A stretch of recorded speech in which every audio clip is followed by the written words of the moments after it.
How to fix your payment method was declined on Play Store. Hey everyone, welcome to the channel. This is Rose and without further ado, let's begin. First of all, clear Google Play Cache and first stop. For that, long press on Google Play Store and tap I icon. Now you have to navigate to Storage Uses and tap Clear Cache. Once done, come back.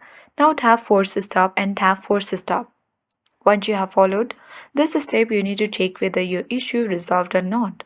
If not, go back. Now again launch Settings application. Go ahead and navigate to Apps and tap to open it and tap App Management. Now search Google Play Services. Open its app info and now tap Storage Users and tap Clear Cache. Come back and tap Force Stop and tap Force Stop.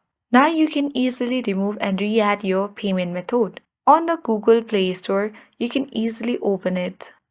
Navigate to profile icon at top right and then tap payment and subscription. Tap payment methods. Now you can easily add a payment method and enter your payment details again. Then you can retry your purchase, and by following this step you should be able to resolve the payment method decline issue on Google Play Store. I hope this guide worked. Thanks for watching and I'll see you in the next video.